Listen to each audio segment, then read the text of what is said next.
Wabarakatuh. Tong tong tong tong tong. Om Swastiastu, Namo Buddhaya, Salam, salam rahayu, salam kebajikan, salam taklim ma'rifat. Nah, karena kebetulan pakai ini, ya, pakai kopiah Moskow, maka salamnya kami tambahi Hura. Nah, salam kebangkitan tasawuf ya, menyemangati Viking ya, maksudnya pejuang-pejuang yang berusaha untuk menegakkan agama samawi di dunia ini agar umat bisa kembali kepada jalur yang waris daripada Rasulullah Muhammad. Kali ini adalah edisi siaran langsung masih di tempat yang sama, yaitu Makassar, tepatnya di Jalan Muhammad Jufri. Judul yang kita angkat kali ini adalah agama itu sangat sederhana. Pernah guru kami sampaikan, tidak ada hal yang paling sederhana kecuali agama. Tapi juga tidak ada hal yang paling sulit dikerjakan juga adalah agama itu sendiri. Prinsip agama sederhana, yaitu ketika kita ketemu guru yang mutlak, maka tinggal beradaptasi dengan sistemnya. Berproses dari input yang mutlak, yaitu dengan nur yang ditanamkan dalam kalbu manusianya, sesuai dengan As-Surah 52, kemudian lewat sistem yang mutlak, yaitu sistem ketuhanan, maka outputnya otomatis pasti mutlak. Nah, itu sederhana. Gambarnya sederhana itu. Tapi prakteknya itu sangat sulit. Nah, karena apa? Kita akan melawan subjektivitas sendiri, kita melawan nafsu kita sendiri, kita melawan keterbatasan kita sendiri. Sementara orang itu pasti punya selera, punya nafsu, punya batasan, punya cocok-cocokan. Nah itu. Akhirnya manusia itu membatasi dirinya sendiri sebatas yang dia cocok saja. Sebatas yang dia mampu saja. Padahal ada yang mestinya dia tidak mampu, padahal bisa. Tapi dibikinnya mindsetnya itu seolah nggak mampu. Maka orang-orang ini terpenjara dengan batas akal nalarnya sendiri. Makanya agama mestinya diterangkan secara ilmiah, eksak, ilmu pasti, yang itu menggugurkan seluruh subjektivitas. Jadi agama kalau diterangkan ilmiah itu bisa terima semua orang, baik itu Hindu, Buddha, Konghucu, Nasrani, Islam. Kalau diterangkan secara ilmiah kayak gini, semua orang bisa nerima. Jadi nggak lagi benturan, woi Islam yang benar, woi Kristen yang benar, nggak begitu lagi. Tapi kita ketemu pada kesadaran sudut pandang yang tertinggi. Nah, repotnya kan kalau sudah terdogma itu kan kita sulit menerima masukan orang lain, masukan dari sudut pandang orang lain. Sudah aku yang benar, kamu salah. Loh. Salahnya di mana, benarnya di mana? Nah, dia ini nggak bisa jelasin. Udahlah, jangan nanya, pokoknya aku yang benar kayak gitu. Itu dogma. Dogma juga itu sesuatu yang kau yakini, kau percayai, tapi tidak bisa kau buktikan. Ya, sesuatu yang kau yakini, kau percayai, tapi kamu tidak bisa membuktikan. Nah, itu namanya dogma. Maka, mestinya agama itu diterangkan dengan bahasa yang ilmiah, yang sesuai dengan nalar orang, sehingga orang itu kemudian terbayang untuk bisa mempraktekkan, membuktikan agama sendiri. Lah kamu kalau mempercayai sesuatu, misalkan Tuhan itu ada, bisa kamu buktikan adanya. Karena nggak pernah terbukti, maka orang membatasi dengan keyakinan masing-masing. Loh ini semua ada karena Allah, aku ya Allah, ini ya Allah loh. Kan akhirnya apa? Kebenaran yang mengambang. Kebenaran yang subjektif, kebenaran yang versinya masing-masing itu keliru. Syahadat pun demikian, bersaksi tapi nggak ada yang disaksikan. Yo ini kan sudah dari sononya syahadat kayak gini loh. Mestinya diilmiahkan. Bahkan syahadat saja yang secara syariat asyhadu alla ilaha illallah wa asyhadu anna muhammadar rasulullah. Orang nggak ada yang bisa mempraktekkan. Prakteknya syahadat itu apa? Ya menyaksikan kan gitu ya. Aku bersaksi. Prakteknya apa? Ya menyaksikan. Kalau aku berlari, berarti prakteknya apa? Ya berlari. Aku minum, prakteknya apa? Ya minum gitu loh. Bukan kok kemudian teori dogmanya diucap berulang-ulang. Nah, agama itu sangat sederhana.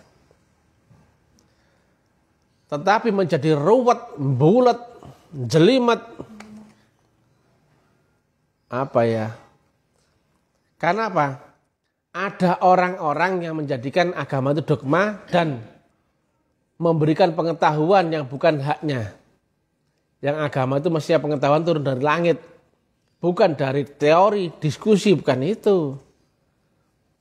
Nah, syariat sekarang sudah sangat distorsi. Syariat itu mestinya adalah pengenalan hukum, kaidah, norma, aturan, undang-undang. Pengenalan saja, narasi, prolog. Setelah itu ya mesti praktek. Bukan kok dibahas ujung ke ujung dengan syariat. Enggak bisa. Teori ya teori.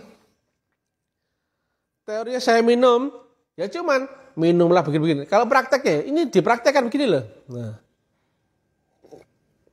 Ini bukan syariat. Nah. Tetapi teorinya itu syariat, prakteknya bukan syariat. Nah, lihat ya.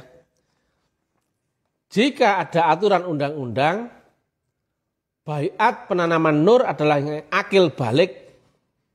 Yang itu misalkan ya, laki-laki ya, pria umurnya paling kelas berapa tuh? 1 SD apa kelas 2 SD ya? Kelas 2 SD apa? SMP. SMP kelas 1 ya. Nah, karena apa? Berarti syariat itu diajarkan sebelum itu. Maka setelah akil balik, orang itu, anak itu mestinya sudah belajar tarekatullah. Maka syarat orang masuk baiat tarekat adalah saat dia akil balik. Nah, baik anak-anak cewek atau anak laki-laki itu baiat adalah syaratnya ketika dia telah akil balik. Berarti dia sudah boleh memasuki dimensi ilmu tarekat ketika dia sudah balik. Nah sebelum balik dia ada di pelajaran syariat. Dia diajari nama Tuhannya, dia diajari setelah dunia ini itu ada akhirat. Diajari sholat 5 waktu itu begini cara syariatnya. Lah ini loh Masya Allah. Akhirnya apa? Karena sudah ditorsi. Anak kecil sampai dewasa sampai tauwek pun syariat melulu loh. Aneh. Kapan naik kelas menjadi tarekat, hakikat apalagi makrifat loh. Lihat ya. Kalau ada syaratnya orang baiat masuk tarekat adalah akil balik. Berarti awal dia sudah diizinkan belajar ilmu tarekat adalah saat dia balik. Berarti sebelum itu dia mestinya belajar syariat. Nah sekarang kan syariat diajarkan mulai anak-anak, remaja, dewasa sampai tua syariat. Keliru, goblok. Bikin malu saja. Sekarang ini mohon maaf ya, teori syariat sudah menjamur di mana-mana. Semua orang sudah tahu. Sholat itu begini caranya, haji ya begitu caranya. Kalau nggak paham tentang syariat haji, orang mau berangkat haji, tanyalah syariatnya lagi. Nah, itu boleh. Kalau misalkan lupa cara sholat subuh, ya tanyalah caranya. Tapi kamu sudah bisa sholat subuh syariatnya. Kalau kamu lupa caranya Jumatan, ya tanyalah kepada yang ahli syariat. Tapi kan kamu sudah bisa bersyariat sholat Jumat. Kalau kamu membaca surat Al-Fatihah, kamu kan sudah bisa. Nah, setelah teori itu, mestinya sudah mulai praktek metodologi. Nah ini kan akil balik sudah dikenalkan metodologi, akil balik loh ya. Ya anak SMP lah sudah mulai masuk ke metodologi, masuk ke dalam ilmu tarikatullah. Nah prakteknya nanti di dimensi hakikatullah dengan rohmu menembus akhirat ya. Hakikat itu akhirat ya. Kalau orang ngaku bisa ilmu hakikat tapi nggak tahu akhirat itu dusta, bujuk, dabrus, ya, bullshit, gombal. Nah, syariat ini dunia. Metodologi untuk adaptasi praktikal menuju praktek di alam hakikat atau alam yang namanya akhirat. Nah, hakikat sendiri ada adaptasi. Naik gelombang sampai dia kemudian ketemulah resultante antara sumbu syariat dan sumbu hakikat, maka muncullah resultante yaitu ma'rifat. Ini sudah berhampir akan Allah. Ini sudah mulai kenal Allah. Awaluddin ma'rifatullah. Maka setelah teorinya nanti dipraktekkan lewat metodologi, dipraktekkan, maka ini nanti yang ngasih pengetahuan Allah sendiri. Nah, ini kan enggak Allah dimaklari manusia. Ya. Banyak pendakwa jadi maklar, ngasih pengetahuan tentang akhirat, tentang kubur, tentang surga neraka. Tapi ditanya, kau sudah pernah membuatkan surga neraka? Wah, itu kan nanti loh, kamu kan cuma napalan tok loh. Kamu tuh bukan guru praktek, tapi guru kursus. Malu-maluin kamu, lucu sekali. Atau culu apa lucu? Lucu ya. Kamu kayak kura-kura loh. Ini kura-kura. Kebetulan ini ada propertinya di sini. Kerjaannya Mr. Karim. Ya, ini ada kura-kura kecil, menengah dan dewasa. Masa kamu dari kecil sampai tua kok syariat terus, Kapan makrifatmu? Agama tuh di sini loh ya. Kalau ini saja, ini belum beragama, nggak percaya. Lihat ya kalimat Nabi. Awaluddin makrifat ya. Akhiruddin pun makrifat. Berarti awal dan akhir agama adalah makrifat. Loh. Maka jika kau belum makrifat, kau belum kenal Allah, kalau belum beserta dengan Allah, belum berkekalan dengan Allah, kau pun belum beragama. Kalimat mana yang menerangkan syariat itu agama? Kalimat mana? Jalannya memang lewat syariat, ya. Jalannya pun nanti mesti lewat hakikat. Kalau syariat saja nanti akan fasik kata Nabi. Hakikat saja akan sindik, mesti keduanya jalannya. Tapi syariat itu bukan agama. Hakikat pun bukan agama. Jadi keduanya sampai maka akan ada reaksi Allah. Itulah yang agama. Ada faktor Allah, ada campur tangan Allah. Yang ngajarin nanti Allah sendiri. Bukan lagi manusia, bukan pula Rasul. Tapi Allah sendiri. Itu yang namanya wahyu. Itu yang namanya laduni. Dia mengajarimu lewat kolbumu. Langsung tanpa ada campur tangan manusia. Manusia nanti hanya sebagai alatnya Tuhan aja untuk ngajari kamu. Loh. Di alam hakikat sudah nggak ada apa-apa selain kau saja sama gelombang itu. Loh. Sudah nggak ada guru ngaji, nggak ada ustadz, nggak ada ulama, nggak ada kiai. Loh. Yang ada hanyalah engkau sedang berhadapan-hadapan dengan gurumu. Yang gurumu terhadap dalam hal ini adalah Allahu subhanahu wa ta'ala. Fa'ainama tuwallu fasamma wajhullah. Di mana kau arahkan pandangan, situlah wajah Allah. Loh. Masih ada manusia? Enggak ada. Masih ada masjid? Enggak ada. Masih ada kambing, domba, kucing, anjing? Enggak ada. Semuanya adalah wajah Allah. Loh. Itu hakikat. Nyampe sini nanti, ada lagi ayatnya. Wa huwa ma'akum aina ma kuntum. Loh. Di mana kau berada, situlah pula Allah berada. Loh. Maka kau adalah dia nantinya. Kau diajari. Zahirmu, stasionermu, jasmanimu tetap kamu. Tapi isinya sudah hilang dirimu, sudah dia sendiri. Pikiranmu pun sudah pikiran dia, pandangan dia. Wa ma ramaita idh ramaita. Loh. Bukanlah dia memandang Muhammad, tetapi akulah matanya. Bukan dia yang melangkah, tetapi akulah kakinya. Bukan dia Muhammad yang berkata-kata, akulah mulutnya. Loh. Zahirnya tetap stasionernya, tapi isinya sudah diambil alih oleh Allah Subhanahu wa taala. Itu makrifat. Yang tadi juga hakikat. Tapi hakikat nggak ada ya, mesti lewat pelajaran metodologi. Metodologi itu adalah syariatnya praktek loh. Itu syariat praktek. Kalau ini masih teori.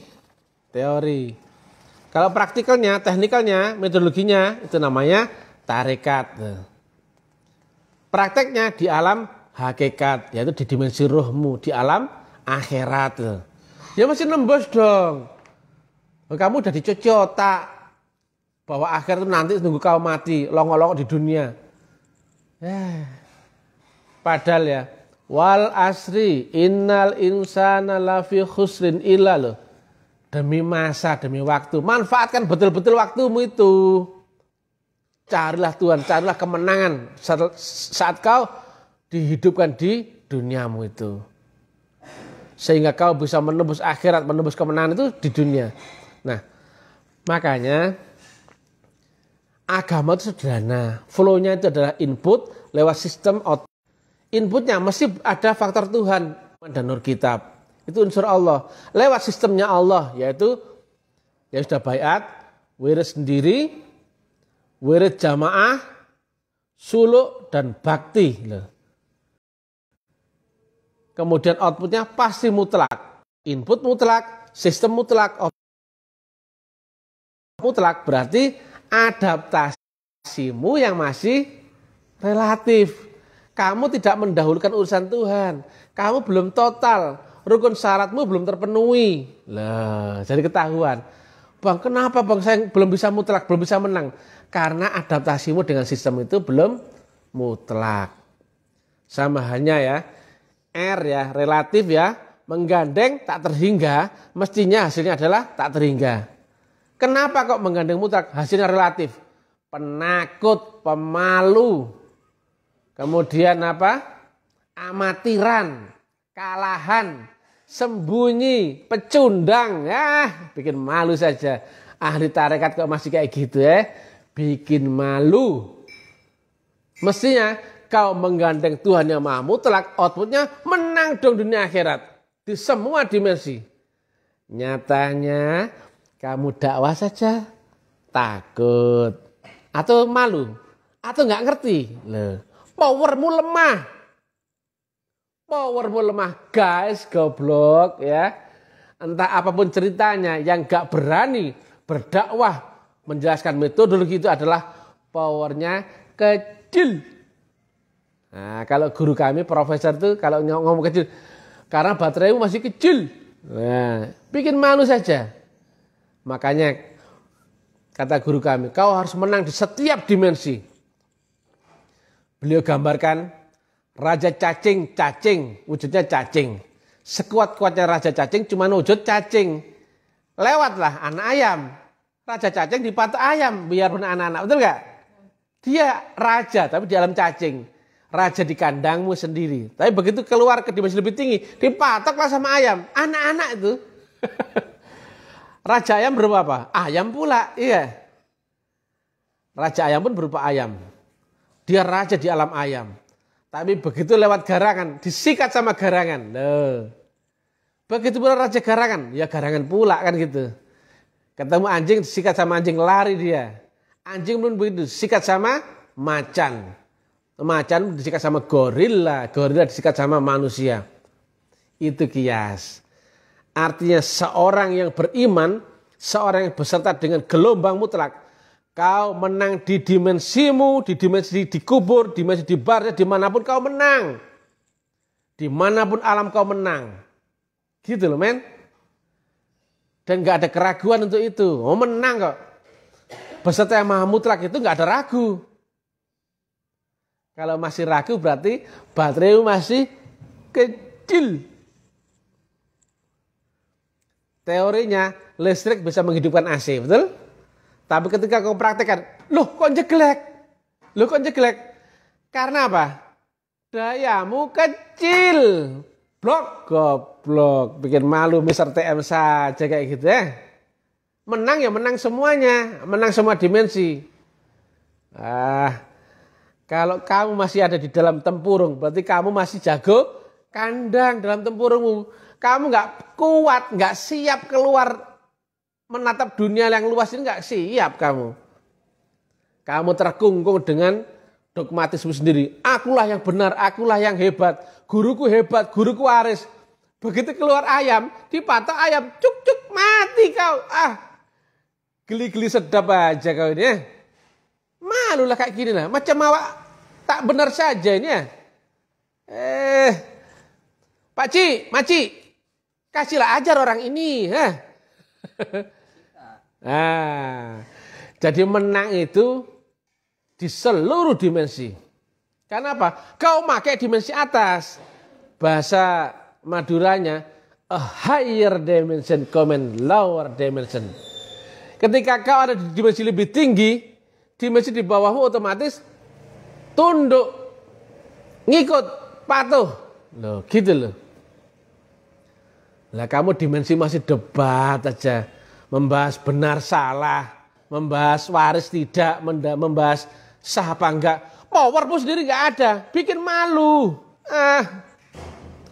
Nah kalau ini ya, kalau di medsos disebut orang bajingan, disebut orang kafir, disebut orang syirik, disebut orang edan, disebut orang sesat, disebut orang dipecat, ya, disebut apa aja, enggak masalah, tetap menang. Taklim ma'rifat gak tambah kecil loh, tambah gawede loh ini. Karena merangkul semua orang. Orang kejawen, Hindu, Buddha, ahli kelamin apapun tak rangkul, enggak pernah saya bentur. Ini memang uren kami objektif, maka membentur semua yang subjektif. Tapi kan kami merangkul, enggak pernah memuji orang lain. Tapi kalau dimuji, oh pasti. Tapi kan enggak pernah kena. Dimuji apapun enggak pernah tembus, siapa enggak? Karena saya enggak lagi di dimensi ini. Pesawat kalau terbang enggak di sini lainnya, tapi di atas awan, betul enggak? Dia enggak lagi di atmosfer, tapi terbang di stratosfer. Di sini masih ada awan, badai, topan, angin, petir, burung. Di sini enggak ada. Pesawat itu nanti lainnya terbang di atas awan. Loh. Sudah enggak lagi terkena masalah. Jasmaninya di sini stasionernya, tapi gelombang sudah di sini. Enggak kena masalah. Ayatnya adalah tidak mendatangkan mudarat bumi dan langit bagi siapa yang berserta dengan aku. Tidak ada kamus kalah dan gagal bagi siapa yang berserta dengan aku. Itu buktikan, bukan cuma dogma. Nah, kalau yang komen-komen di uren-uren saya dan nyinyir-nyinyir itu, silahkan nggak apa-apa. Kamu merasa hebat silahkan. Ini teori, iya silahkan. Tapi kami kan makin besar, nggak terjangkau, ya nggak? Kalau memusikul pun nggak kena loh. Min X dimutlakan sama dengan apa? X plus X dimutlakan sama dengan X. Nggak ada lagi positif negatif, nggak ada lagi kawan dan lawan loh.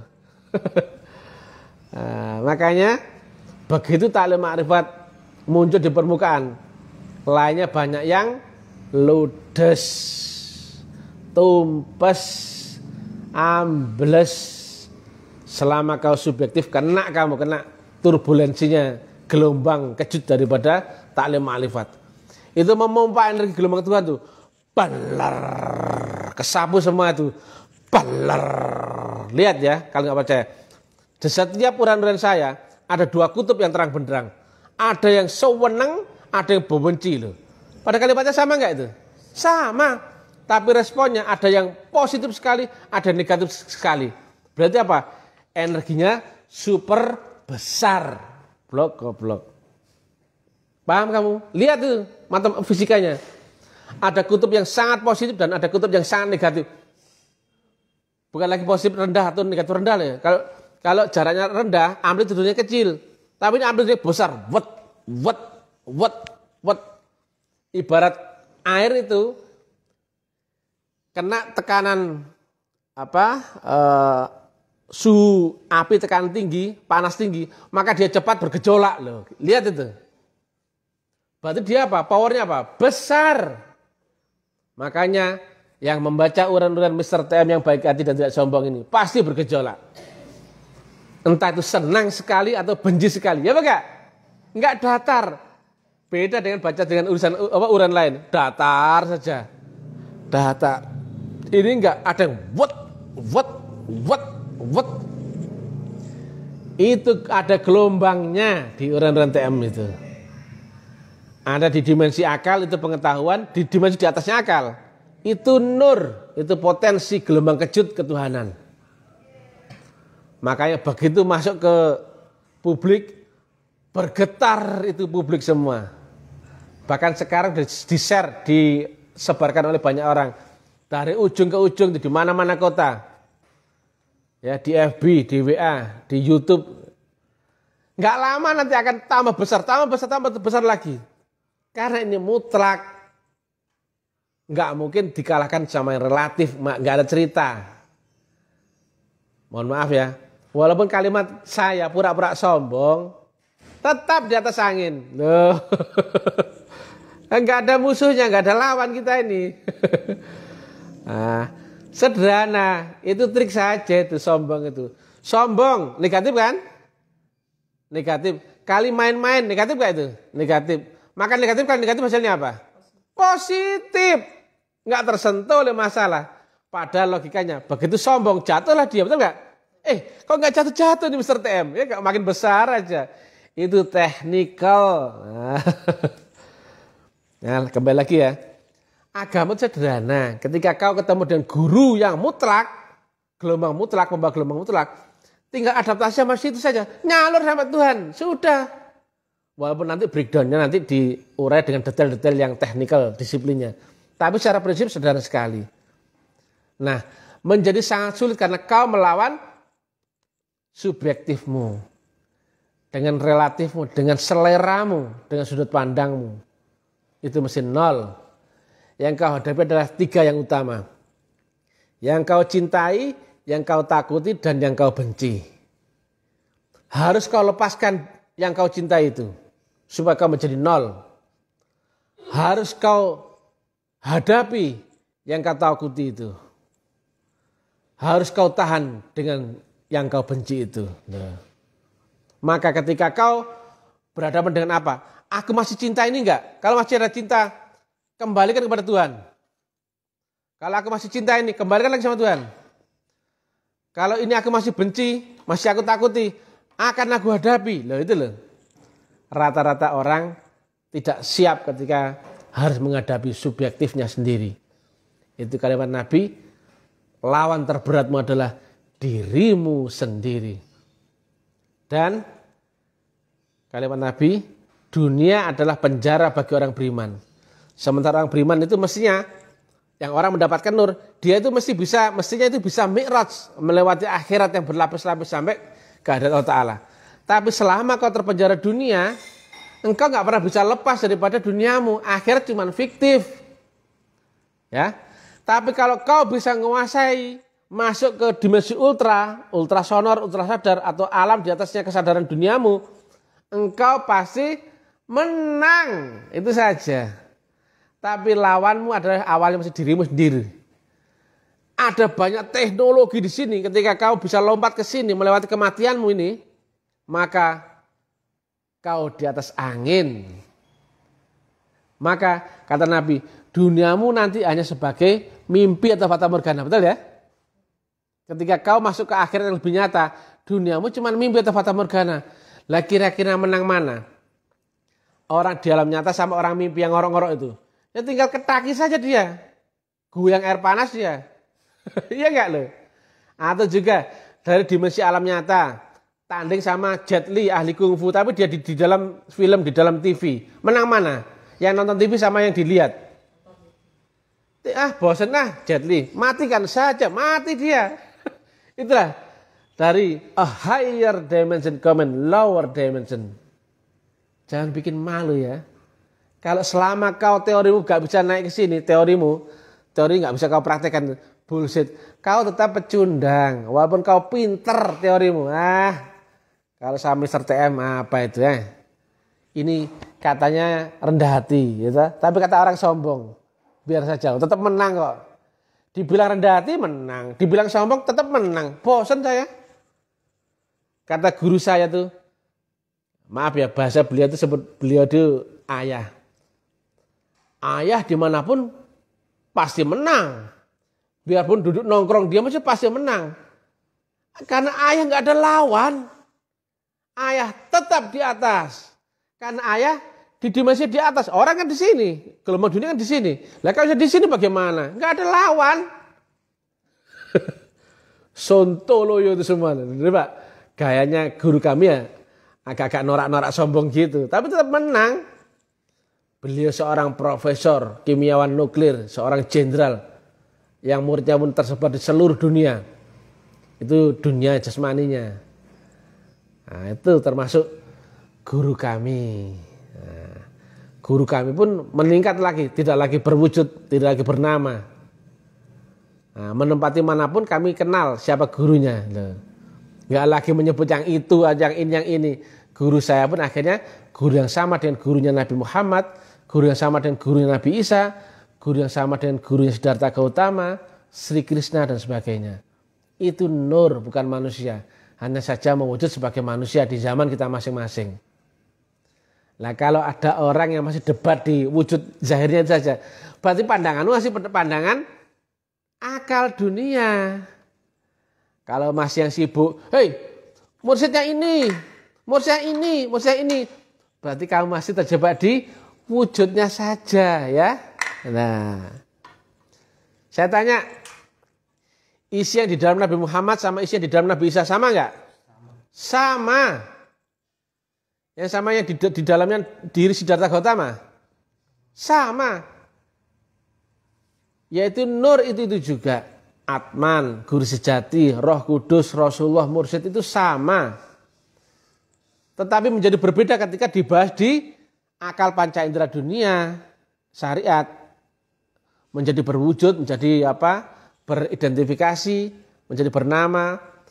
Nah, yang masih sibuk dengan debat nama, debat wujud, debat status, berarti kamu masih di dimensi akalmu. Kamu belum naik. Pandanganmu masih pandangan ini. Blok goblok. Yang masih suka mendebat TM. Gurumu. Makommu masih makom dunia. Belum menembus ke sini kamu.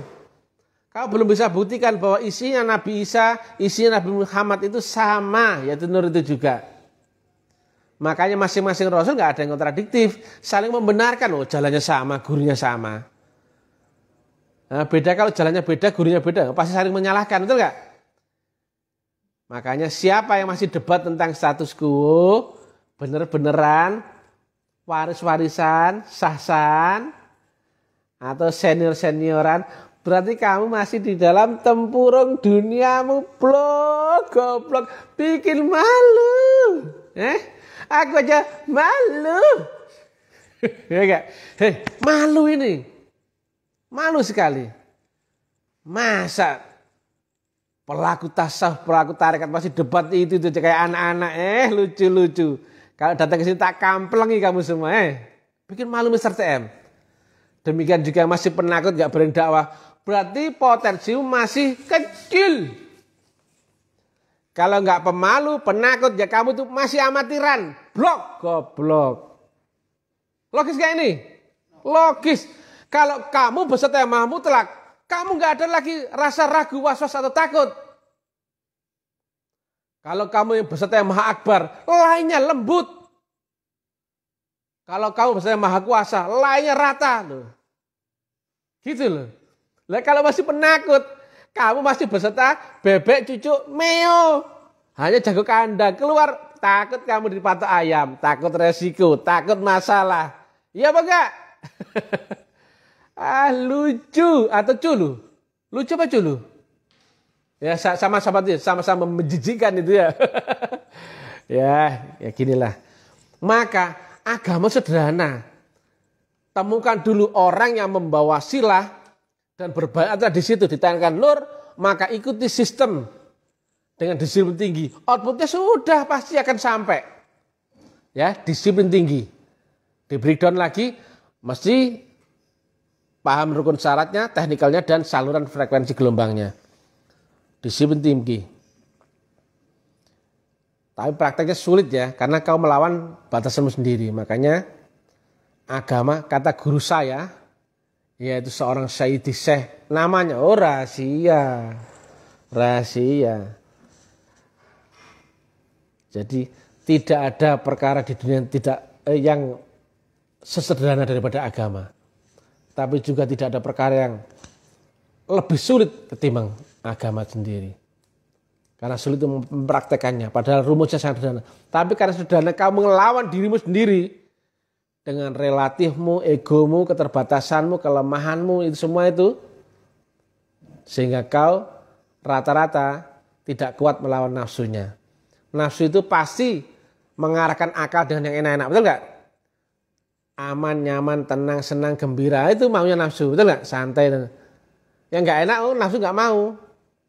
Iya gak? Maka engkau melawan nafsu adalah kau siap-siap melawan yang enak-enak menurut akalmu. Yang gak mungkin menurut akalmu. Itu sangat sulit. Makanya jangankan cara manual. Memakai teknologi saja belum tentu sampai jika gak disiplin tinggi. Apalagi kau mau menuju Tuhan dengan cara manualmu. Goblokmu itu loh. Jarak sini sama sini loh. Sini sama sini. Jarak 10 kilo, bisa nggak dengan cara manual? Nggak bisa. Ini satu dimensi horizontal. Walaupun ini sudah menjadi metafisik kan nggak terjangkau oleh panca indera. Lah gimana lagi dengan Allah Ta'ala yang kata Nabi ada 7 dimensi langit? Langit loh ya, nggak jarak loh ya. Kalau jarak ada angkanya. Kalau langit dimensinya loh. Mana mungkin kamu mau menuju Allah Ta'ala, mau mi'raj, mau ma'rifat tanpa lewat metodologi? Nggak mungkin. Goblok. Ya. Nah, ngeri-ngeri sedap bahasanya Mr. TM ini, walaupun ngiyateli, ngwaplei, menjengkelkan, tapi ngangeni, dicari banyak orang, ya ta? Walaupun yang menghujat banyak, tapi lihat ya, lihat di followernya ribuan itu, sudah mendekati mau 8.000 itu. Dan pertemanan sudah 5.000, sudah penuh loh. Tempo sekejap saya dakwah sudah demikian banyak yang memfollow ya. Sudah berapa itu? 7.500 sama 5.000 berapa? 12.500 loh. Yang jadi follower Mr. TM yang baik hati nggak sombong ini. Ya. Karena dakwahnya terang-terangan, logis, nalar loh. Lainnya bulat ya untuk hansip. Ditanya wujudnya Allah ada yang jawab nggak? Ditanya teknik mi'raj ada yang jawab nggak? Ditanya Rasulullah zaman ini siapa nggak? Ada yang jawab nggak? Ditanya teknik menembus akhirat jawab enggak? Ditanya untuk apa ya? Untuk salat khusyuk ada yang jawab enggak? Semuanya cuma cerita. Kalau kamu pelaku jawab dong, terangkan itu detailnya. Gimana cara menerima wahyu dan sebagainya? Kan enggak ada yang bisa terangkan. Oke ya. Guys goblok, sobat goblok, yang pintar cuma Mr. TM ya. Sedunianya itu cuma Mr. TM. Kata siapa? Katanya cocotnya Mr. TM sendiri ya. Oke, just kidding. Jangan ada yang terpancing ya. Marah-marah, benci. Karena aku dan kau adalah satu ya. Aku mencintamu dan kau pun mencintaiku. Oke. Salam rahayu, salam kebajikan. Salam kebangkitan tasawuf ilmiah. Salam ta'lim ma'rifat. Urah. Wassalamualaikum warahmatullahi wabarakatuh. Tung tung tung tung tung.